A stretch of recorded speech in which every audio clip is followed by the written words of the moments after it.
Hey guys, Bernardo Faria here. We are here in the fourth episode of our BJJ Fanatics Podcast. And today we have here as a guest, DeBlass and Michael Zenga, my business partner. And guys, super excited to have Tom here first. Tom is one of the best-selling instructors of BJJFanatics.com.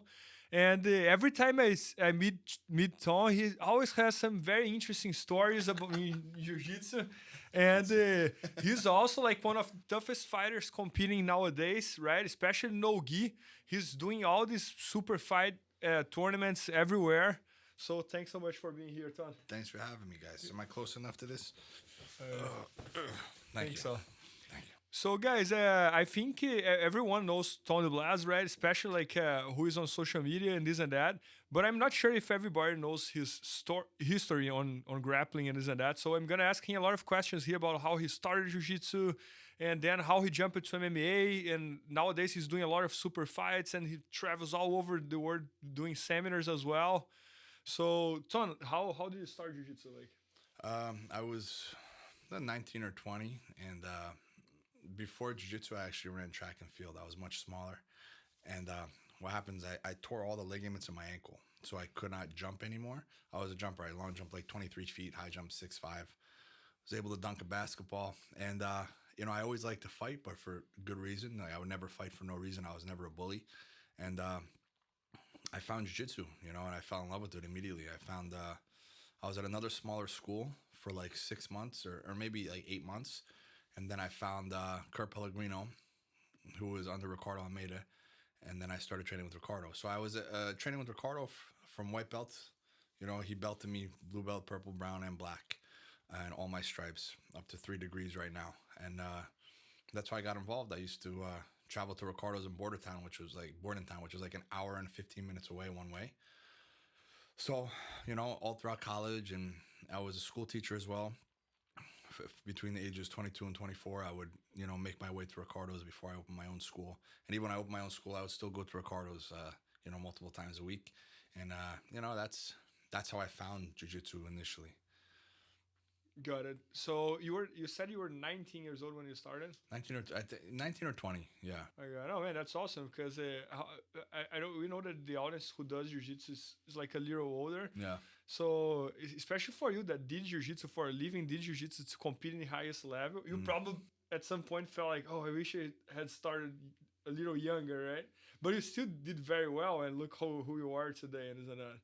Yeah, I tell everybody, anybody who says they wish they started when they're younger, like, no, you started at the time you should have started. It's never too late. And even as far as competing, there's age groups. There's the Masters division and stuff like that. And every division is tough, and people should be proud of every division that they win. So I don't think there's ever a right time or a wrong time to start, because let's say if I would have started younger, maybe I would have got burnt out and I wouldn't have wanted to do it. So that happens to a lot of wrestlers. So. Yeah, even in Jiu-Jitsu as well. Like I see like all the guys. At least I came from juvenile, right? I started when I was 14 years old. So all the guys I knew that they started when they were like 4, 5, 6 years old, they didn't become anything. They were good until juvenile or until blue, purple belt, and then they. And the ones that started a little later, like 12, 13, 14, 15, were the ones that took off. Yeah. So. And how did you? I know that you did Jiu-Jitsu for a while, then you jumped into MMA, right? You even made to the UFC, right? Mm-hmm. How was this transition, and what was in your mind to go to MMA instead of just staying in Jiu-Jitsu? How was it? I never really loved MMA, but Ricardo, like, my team is very MMA. It was more and more MMA orientated. Like Team Renzo Gracie was like, everybody fought. Like, if you were a competitor on that team, you were going to fight MMA. It was not a question. It's just what you did. We trained to fight. So Jiu-Jitsu was never, like, we competed in the gi, like, people don't realize, like, I've competed in the gi up until brown belt. And then after I won the Pan Ams at brown belt and the nationals, I switched over to, purely no gi. And then, started training for MMA, but I never really wanted to fight MMA. It's just something that I kind of fell into. Because I heard I heard Renzo talking one time on a, and I know Renzo personally very well. I was in Japan with him as a blue belt. I was one of his main training partners when he fought BJ Penn when I was still just a blue belt. So I was kind of thrown into the fire. So, when Hyan was around, when, Half was here training and sparring, like I was in that group sparring. That's awesome. Yeah, no easy days, man. Especially for a 20-year-old or 21-year-old blue belt. Every day you came in was like it was a fight. It was a fight, and it was crazy back then, man. And I kind of just fought because I thought it's what I should do. I was young enough. I was healthy enough. I was pretty good. And I've always fought, like I always had good hands. Like I'm still more comfortable throwing punches than I am training jiu-jitsu, like for sure. I've been actually throwing punches much longer, like since I was just a baby, so that aspect. See, a lot of jiu-jitsu guys are very uncomfortable on their feet. I was more comfortable on my feet, and I liked it. I don't like it now. I don't feel like getting hit or at all. I have no interest in getting hit, but I really liked getting hit and hitting people in sparring. I just didn't like the culture of MMA. Like the fans never understood. I feel like the fans don't appreciate you in MMA. They just, they're drug people in the bars. Yeah, you're on top of the world on one day, and then if you lose a fight, they're talking trash about you and like saying mean things, and they're very hurtful. And I just never liked that feel that I got when I walked into an arena, and I look out and the crowd is just like a bunch of like rowdy men that are just screaming, and I'm like, oh man, here we go again. But I liked winning, but that was like the only thing. You gotta love more than winning. You gotta love the experience, and I didn't. Yeah, go ahead, Mike. Well, I was gonna say, when you first started out, how would you rate your skills? Were you average, better than average, way better than average? When I first started training jiu-jitsu, I was very aggressive. So my toughness was above average for sure. I was just a very, very tough kid, and I was always an athletic kid, and I didn't have any quit in me. You could tap me like 100 times, and I would just like keep coming. And in my mind, like if you tap me 100 times, and then you're like, all right, we're done. Like in my mind, I won. Like you asked to stop training first, because we didn't really have rounds. So I always you would start the training, and it wasn't like the bell system up. It wasn't 5, 6, 7 minute rounds. It would be, but that never lasted. We just went. So that wasn't the culture of it. No, and that's how it is still to this day with me. Like if once like if we're in the middle of a good roll, if I'm put in a bad spot in the round, the timer goes off. I make my students keep going because I don't want to like stop when I'm almost getting submitted. You know what I mean? So I was always tough. I didn't have. I didn't really know much, I was just athletic and fast, and I was pretty strong. That's it. One commonality I'm starting to see as I talk to a lot of these guys, usually when I ask, so how were you when you first started? Almost all of them say, I wasn't the best one in the class. Like no one says, Bernardo, you yourself, you weren't one of the best ones. I was horrible, yeah. It took a while, right? I couldn't do anything. Like, I remember there was some stretchings that every kid would do in the class, and I didn't know how to do it. I don't think you can be the best. Clearly I wasn't the best in that class. When you're starting, you're training with black belts and brown belts and purple belts. Like, you get killed. But the best out of the new guys, I don't think that you were even one of them. No, I was really bad. But also, like, you had a successful career in another sport already. Yeah, right? I was the best new guy, for sure. I and not only that, like, as a white belt, I would give... it was never like, oh, I can't wait to train with Tom. Yeah. Like I was that annoying, aggressive white belt. And then once I hit blue belt, I could give a lot of people a tough time. That doesn't mean I wouldn't get submitted a ton, but it means after they were done with me, they would breathe heavy, Then at purple belt, I feel I started having good matches with black belts, to where, they would just edge or I would do much better against the guys who were black belts that like weren't competitors. I would do very well. But I never looked at it like I always thought like one day is going to be my day. One day I'm going to come and I'm going to be the one beating everyone. And you have days where you beat everyone and you have days you don't. Jiu-jitsu, man. I agree. That's what I'm saying. This day never comes. Like, one day can come, but not like 1 month. I had it for like a few years, actually. Like I had it for like on my team for a while, but I knew like, it's not gonna last too long. No, there was a young prick with a mohawk, that was just like skinny, and that was like telling everybody he was like the man, and I would whoop his ass, And I knew that young boy would grow into a big man one day, and here he is. His name's Gordon. You know, I enjoyed the years I had. I tortured him, man. We all tortured him. That's one of the reasons why, like, you can never shake him. You know, like, I would, like, mount him and, like, I mean, listen, you don't do this to everybody, you know? So, like, disclaimer, like, I'm not a bully on the mats, you know? But Gordon I knew personally, and he was, like, a kid that, like, he had to be slapped in his mouth. You know, like, he got into jiu-jitsu because he was having backyard fights. Like, as a kid, like, challenging the neighborhood. They would come and, like, they would, like, fight. And, like, he was, like, a white, young Kimbo Slice. You know what I mean? And, like, he walked into the school and be like, I'm the best. Like, he was, what you see now in Gordon is what Gordon always was. From the time he was 15, his attitude was always the same. You know? It was, except he sucked. He wasn't good. So I was like, bro, stop talking. You're not good, man. Like, I would beat his ass in front of his girlfriend and, like, wink at his girlfriend at the same time. But I knew that eventually that wouldn't happen, you know? So, yeah, I had my time where I felt that, you know, I just didn't get tapped, you know? Like, I'm not getting tapped, you know what I mean? It's not happening. But, you know, every dog has his day. You know what I was going to say is that you and I have trained a fair amount. And we've all trained together a little bit. But you and I have trained more. I wouldn't describe you now as super aggressive when you train. I would describe you as just very fundamentally sound, at least when you're training with me. What made you put such an emphasis on the fundamentals? Like, wouldn't you agree that your guard's very tough to pass? You're very good with framing. You're not someone you're just someone who's very calculated out there. I think my fundamentals are perfect. Like, I'm not being cocky or anything. I think I have my basic jiu-jitsu is, you know, flawless, right? And I think everybody can have perfect basic jiu-jitsu. I think the problem is nowadays, at an early time in people's career, they start focusing on leg locks and they start focusing on berimbolos and stuff like that, to where you have to be aware of them so you don't get caught in them.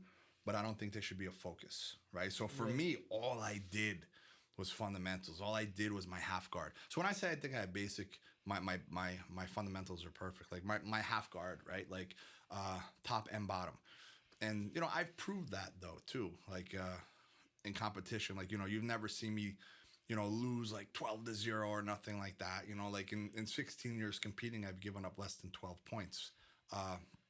So if I lose, it's generally a 0-0 decision, something like that, you know, which a loss is a loss. It doesn't matter if it's 20 points or no points, but I take some pride in like having very, very good basics. And for me, like giving up points to a guard pass and stuff like that was something I never really, you know, wanted to do. And listen, it's going to happen, but it's just something, it was one of my goals, just to have like a guard that didn't get past. If I got on top, I wanted to stay on top. You know, I didn't really want to, I never believed in like just letting people mount me and stuff like that, because I think it's because the way I was brought up, you know, with Ricardo and Henzo, that, you know, they were very, very like technical, good guys. Yeah, that's what I would say, you know, like you have great fundamentals, and look at the school you are, you know, like you know, Ricardo and people don't realize, they're like super, super good in jiu-jitsu. And Ricardo's half guard is like phenomenal. Like people don't realize, man. Like Ricardo is like one of the best no-gi players in history. Yeah, man, he did one of the nicest matches I ever watched in my life. That was against Jacaré. Oh man. Yeah, and that's the thing. amazing. People talk about when Terrell caught him in the footlock. People don't realize like Terrell caught him in the footlock, you know, after he had a 50-minute match with Jacaré. Yeah. Who would you want to go 50 minutes with Jacaré? Like, come on, bro. Like, and match his athleticism. Yeah. It wasn't a 50-minute match where Ricardo was just like in close guard. Yeah. They were wrestling. They were going head to head, shooting, sprawling, you know. So, and if you look at Ricardo's match against Dorona, it was he gave up one negative point, you know. So I had like the best guys, you know, of my era that I was underneath. So I was kind of forced to develop perfect basics, you know. Now, don't get it confused. I don't have perfect jiu-jitsu basics, I feel, you know. My fundamentals, which I think everyone is capable of doing. Not everybody's capable of having a perfect berimbolo. Not everybody's capable of having a perfect flying triangle. But I think everybody, no matter what age you are, you're able to develop perfect fundamentals and a perfect, you know, basic half guard. I think these things are attainable for everybody. And I think when you do develop that game, I think you could give everybody a tough time. You know, whether they're world-class competitors or not, you can have good matches with everybody. And I think that's what everybody essentially wants, you know, to be able to step on the mats and know that they're going to give everybody a tough role. You know? And I think everybody's capable of doing that. I have some guys that I train with and I'm like, man, you're not supposed to be giving me a tough time, but they are, you know, and it's just, it is what it is.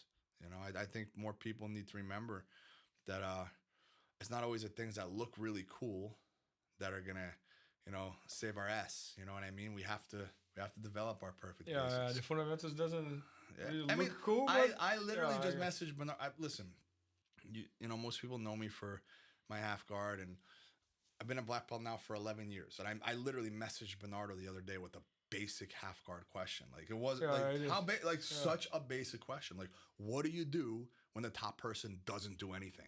Right? I'm never worried about getting my guard pass. I'm worried about the top person just stalling, you know, and that was my question to him because we're constantly improving and constantly getting better. I didn't message, you know, one of these new school guys and ask how to do one of these new school techniques. I messaged Bernardo with a very basic question that anybody could learn from, right? Whether you're a middle-aged guy or a young kid, you're going to get better if you apply those principles. Yeah, no, but that's awesome. And even like, I think in Jiu-Jitsu, we can always learn from everyone, right? So on my YouTube channel, for example, that's exactly my goal, is to show that everybody has something that they can teach you. So it doesn't matter if you're black belt for 20 years or this and that. Maybe there's one blue belt over there that does the choke a little different, and he can teach you how to do that choke. So yeah, for sure. So when you were asking me the halfway question that day, for example, I was like, Tom gets it. Like he doesn't think he knows everything, because I don't know either. You know, I'm for sure I'm gonna ask him how to get out of the heel hooks that you know way better than I do. So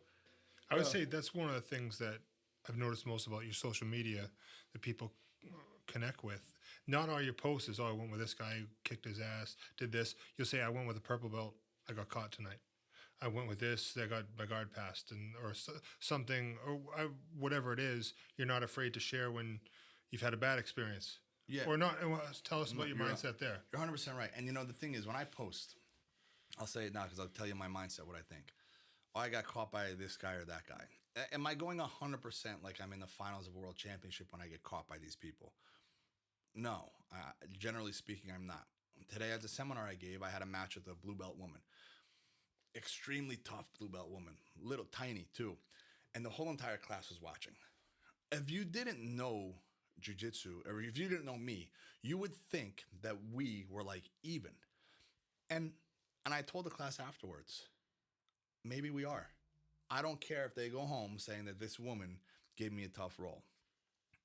It doesn't concern me if people think that. I know who I am. You know what I mean? And I know what I'm capable of. And I don't care what people think. You know, so I'm always training for one purpose.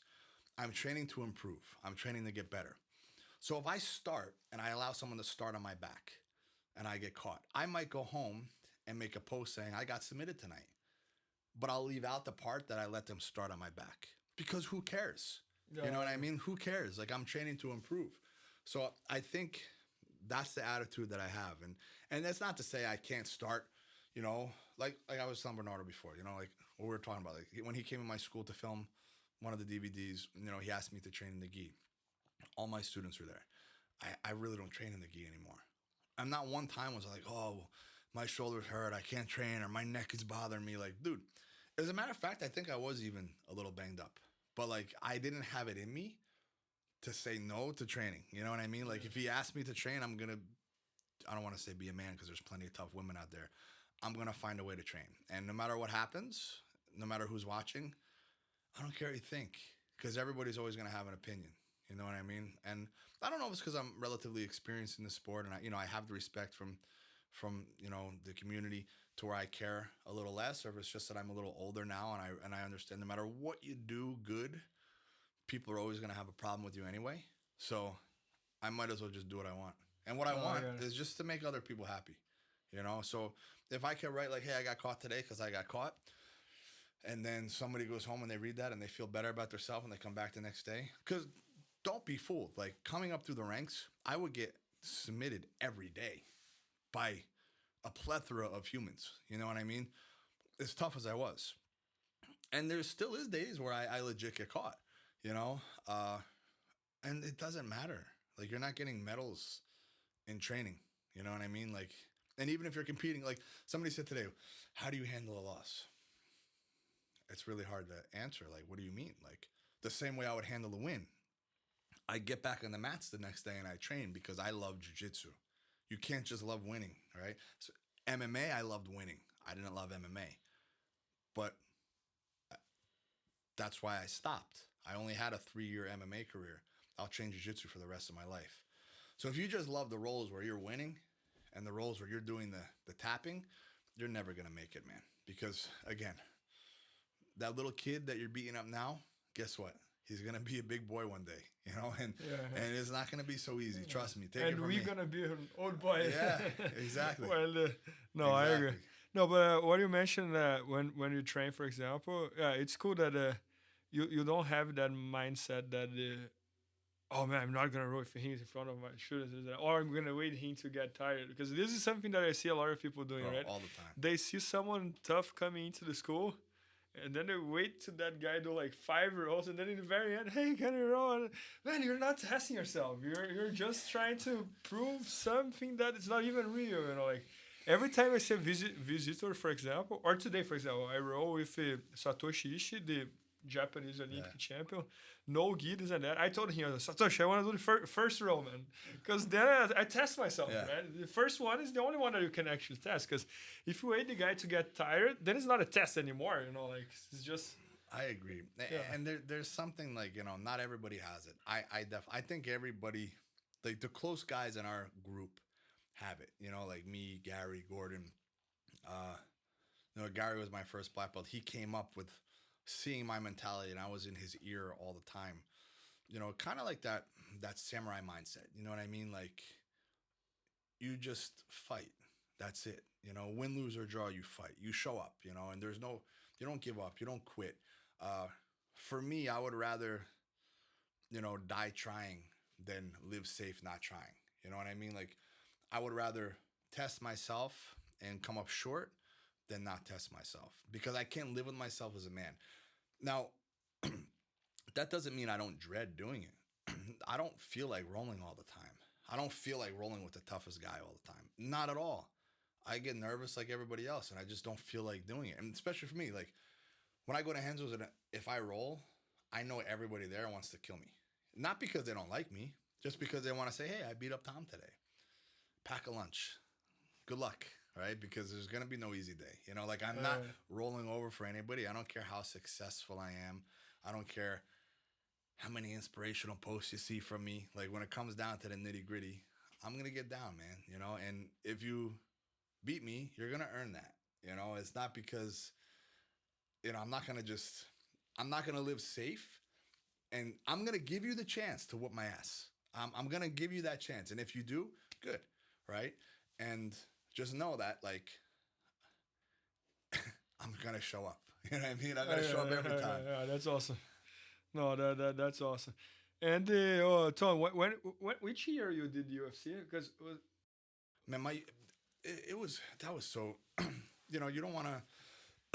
Because what I would say here is that nowadays, like, I think UFC is so big that, that guy fighting UFC. No, not a big deal. When I remember when you did. Yeah, so fighting on UFC was like a huge deal. It's a good story, man. You know, so I went up the ranks quick.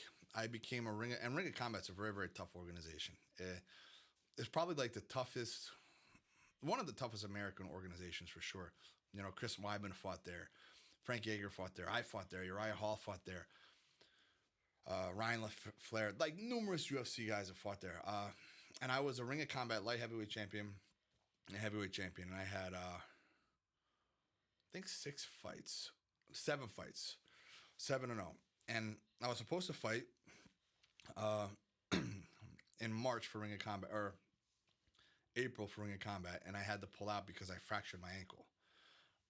Then UFC called and said, you have a fight next week in Sweden against Real Diabate. They called when I was on vacation. I was like fat and out of shape. I wasn't training because my ankle was fractured.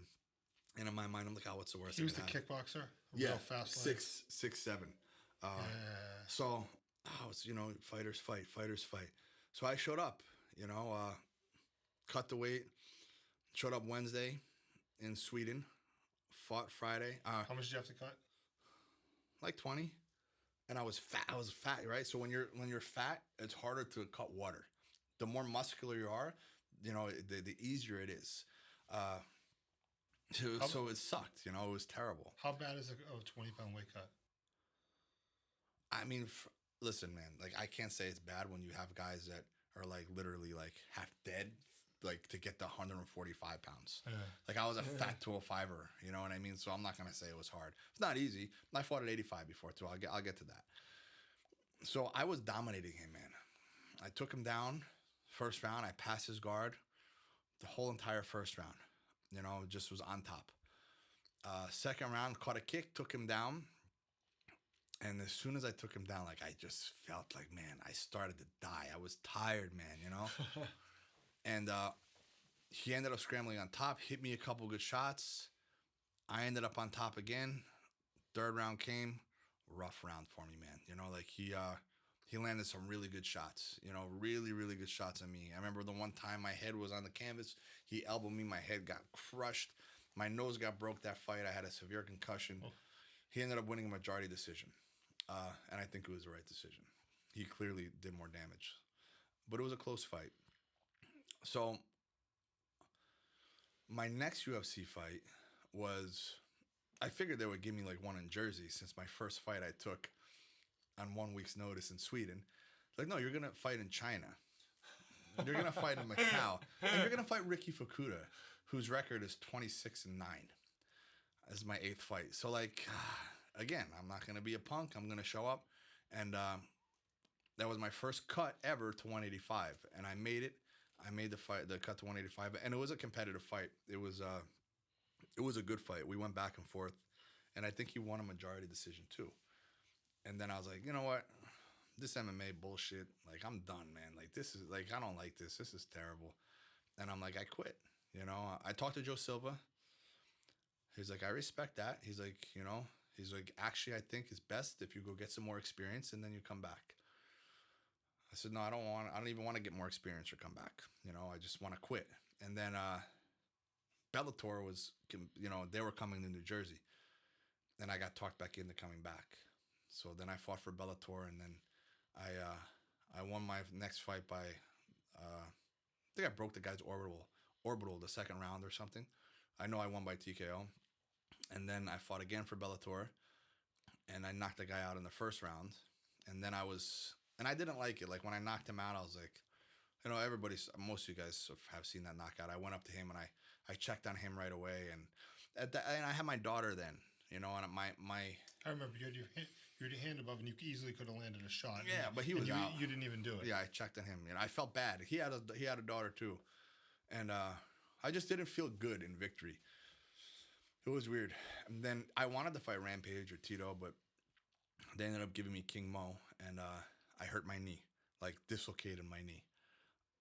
And then my next fight was scheduled again with King Mo, and I got headbutted and I split my head open. So I'm like, you know what, man? Like, guys are trying to give me a sign. Just go out on your 2 wins and go back to jiu-jitsu and just do what you love, And I did, and it was the best decision I've ever made. And I'm happy for the experience I have in MMA. I was in MMA for 3 years, in and out, Yeah, man, on UFC, on Bellator, and the biggest events in the world. And I never, never gave up positional dominance, never got finished. My record ended up being 9-2. I could have done better. I could have done worse. I'm thankful for the time that I had, the lessons I learned. I had no interest to be a UFC champion. Good. I think a lot of MMA fighters... think it's a sad life sometimes, man. They fight their entire life, and like there's still guys fighting in the local promotion that I was fighting for when I was in that local promotion, and I just can't imagine going through all that for. And at that time, I got it, like be a warrior, this and that, but like I gotta feed my kids, man. Yeah. Like I'll make like the money that you're getting paid. It's like. If you're Conor McGregor, you're gonna make that money. But most guys in the UFC, man, they're making, in order to make, $100,000 a year, they got to win like 3 fights in the UFC. That's crazy. Even if you make $100,000, the expenses are going to be a lot higher as an MMA fighter. Yeah, and what is $100,000 to like, dude? Like, it's good, right? For like, if I don't know, but to fight MMA, it's not good. If you look at what other athletes were getting paid, it's not really good. And I don't know. God bless you guys that are fighting and girls, but it's just something that's not for me. And I miss it zero. Zero. Oh, yeah. You know. Yeah, and Tom, you are the perfect example of the guy who like lives the jiu-jitsu lifestyle, right? You have your big school, you travel all over the world doing seminars, you have a ton of affiliates, this and that. So this might feel way better than fighting MMA, right? Oh yeah, man. And then the thing is, I'm friendly with all the guys that I compete against now, and I don't have any ill will against them. I don't have any problems. It's all about good vibes, man. I go all around the world. I have seminars booked for like a year and a half. I scheduled too many. I wish I didn't book for that far in advance, But like last month I was in Norway, Singapore. I was, I did a seminar tonight. There's nonstop seminars, and it's a good thing. I'm very thankful. I'm very thankful for the jiu-jitsu community. I got it. But I think one of the reasons that you get so many seminars as well is that you go there and you don't share only jiu-jitsu. You share this. I have seen some of your videos of your seminars and that, and it's almost like an interview as well. You share a ton of concepts about like this and that. So it's very cool. It's not only like, oh, I'm gonna go there, I'm gonna learn technique. No, you're gonna go there, you're gonna listen. I share the things that have gotten me to where I have gotten, and I think most people in the jiu-jitsu world like me. Some don't, but there's one thing that's undeniable. Like I found out how to make a really, really good living in jiu-jitsu, and I've been through a lot of shit in my life. I've been through a lot. I suffered a lot. So I feel if I could do it, anyone could do it. If they have resilience, you need to have resilience. You need to have perseverance, and you just can't quit. I was never, I'm an athletic guy for sure, but like, I was never, like, I wasn't born like Gordon, like I had to work for everything I've obtained in my life, so through suffering, I think you gain knowledge, through shortcomings, I think you gain knowledge. And I've had a lot of shortcomings, man. I've had a lot, and I've found a way to come back and show up and just to make things right. And I'm not perfect. I make mistakes all the time. And not every person's going to agree with everything that I do, and that's okay. You have your life. I have my life. I do what works for me. You do what works for you. And no two people could do the same exact thing because our lives are different. Just like our fingerprints are different. Our lives are different. And we have to find out what works for us. And as long as you're not hurting innocent people, in my eyes, you're okay. Good. Questions, Michael? What do you think are the key elements for people to get better at jiu-jitsu? What are the things that you noticed? Because you yourself and you're around so many people who have gotten so good. What are the commonalities? Well, being exposed to world-class people, right? That's something I always was able to do. Like I was just around world-class practitioners my entire life. And now people are lucky because we have DVDs, we have instructionals, we have access. Yeah, before I know where. No, man, we have access to world-class guys through video. And we have access to things like this. There was not DeBlass inspirational quotes when I was coming up through the ranks. If I told my instructor, oh, I feel bad about myself, he would be like, well, probably jiu-jitsu is not for you. Go somewhere else. You know what I mean? Like I could not share my sensitivity. I got it. And now I think it's much different, and it's people are expressing themselves in different ways, and they, from unicorn spats to whatever they do, it's just a different world, and it's more open and acceptable to be just who you are, and I think that the main thing is finding what you like, finding a great instructor to learn from that you vibe with, and then if you don't have access to world-class jiu-jitsu, which not everybody does, find someone world-class that you could kind of connect with. I got it. Whether it be over instructionals or whether it be an affiliate, we have to do what we have to do, No, I got it. It makes sense. And guys, Tom is one of the best set instructors on BJJ Fanatics. He has done a half-hour instructional video for us. That was one of the best-selling videos. And he has done a Jiu-Jitsu gi instructional, escapes instructional, a half butterfly instructional. So make sure to check it out, bjjfanatics.com, and look for Tom DeBlass. And I think like I have seen like a lot of people who buy your instructionals. I can see that on them that they assimilate a lot with you, you know. And what Michael said that when he wrote with you, nowadays you are more calculating and not so aggressive. I think that makes a lot of sense with the regular guys who does jiu-jitsu, right? Yeah. Because sometimes you see someone who does jiu-jitsu and the guy's crazy, strong and explosive and moves so fast, this and that. There's some things that can't be taught. Yeah, you know, so... Right. But I think the style that you play, like using like half-guard frame, this and that, is something that everybody's seeing. Oh man, I can do this. Yes, you know? 100%.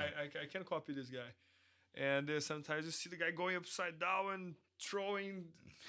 I don't know if I can do that. Even I, like, I see the berimbolo, like, man, I can't do this berimbolo. No. But there's one thing we forgot to talk about too that's important. You also became a bit of a fitness and diet guy for the jiu-jitsu community. Yeah, we also you've had some positive experiences there. I myself have always struggled a little bit with weight loss. Tell us about your strategy when you get down pretty easily. Yeah, I do intermittent fasting. I stop eating at 10 p.m. and I start eating at 12 p.m. or I stop eating at 12 a.m. and start eating at 2 p.m. We have an instructional on that as well. There's like a ton of diets, the workouts that I used to do, and all about the intermittent fasting. And for sure, it's kept me in decent shape. I know you guys bust my balls. Somebody wrote on Wikipedia like I'm the king of shirtless selfies or something like that. Listen, man, we were born naked. We're not supposed to have clothes on. All right.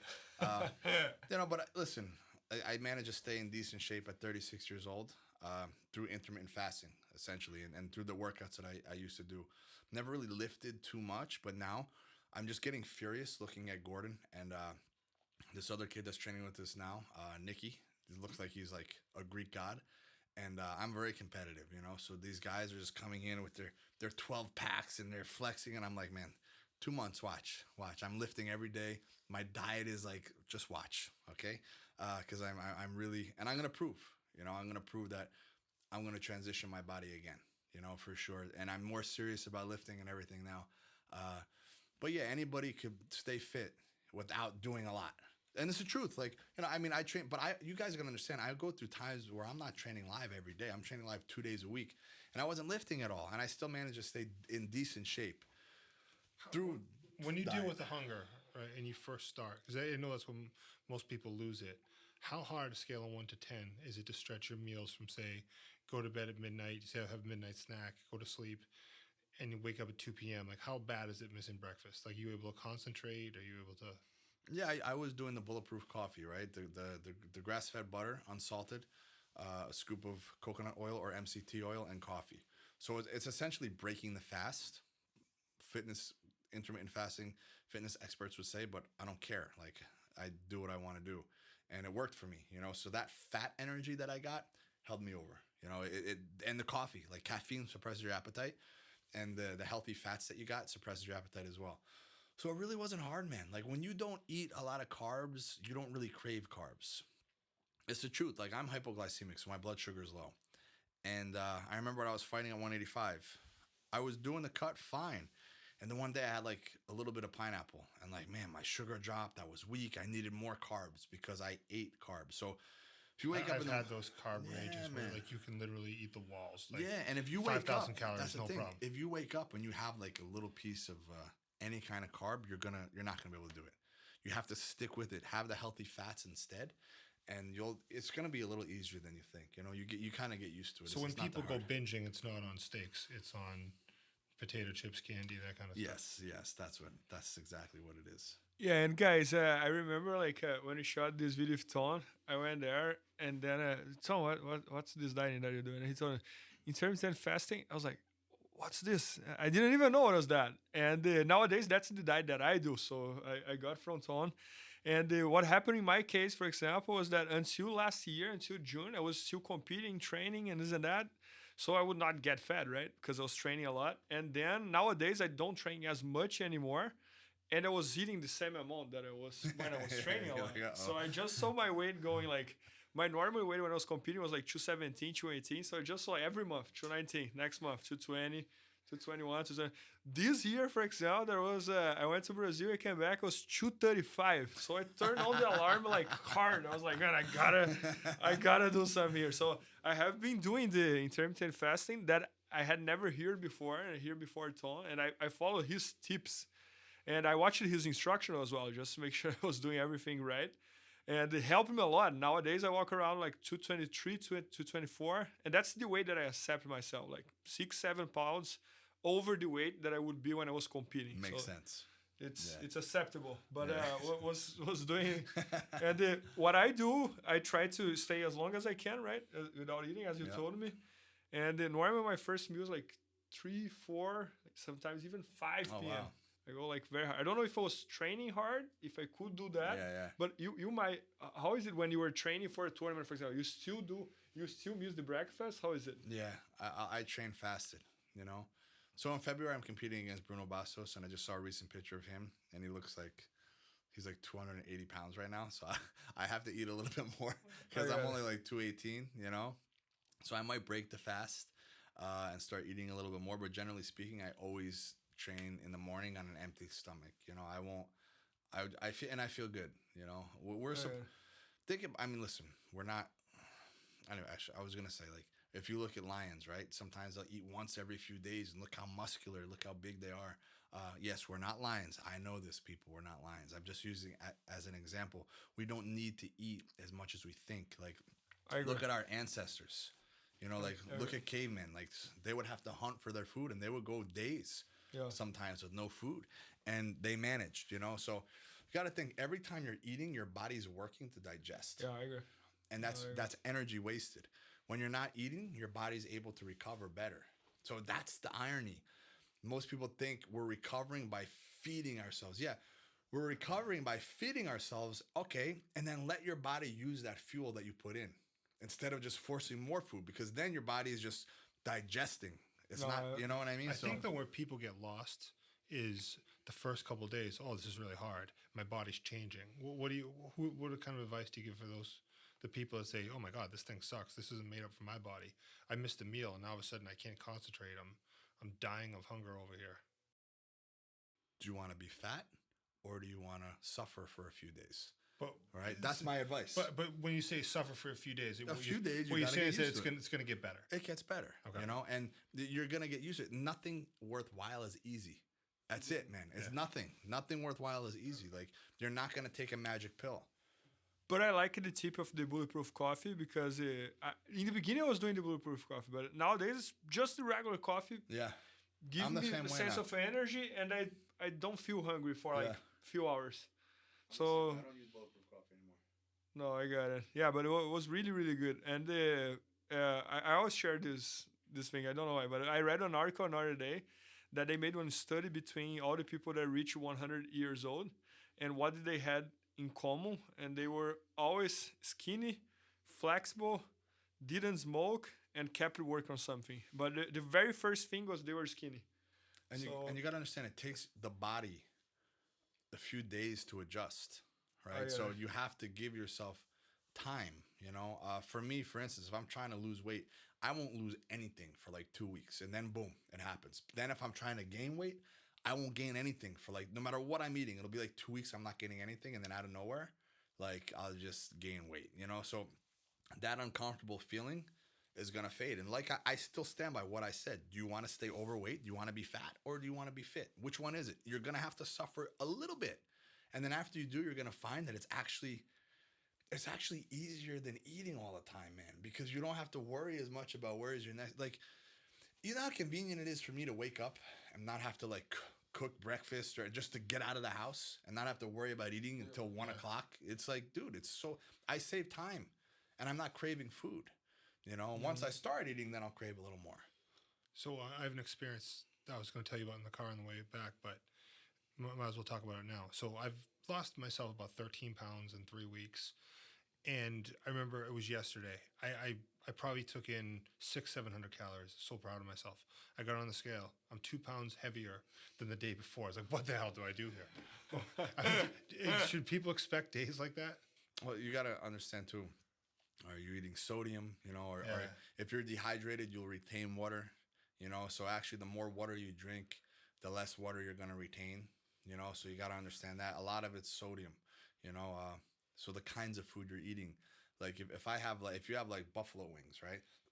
You're gonna retain so much water because all the salt, and that doesn't mean it's real weight; it's water weight. If you fly in a plane, Yeah, I would say that right now. Yeah. you're gonna retain water on the plane.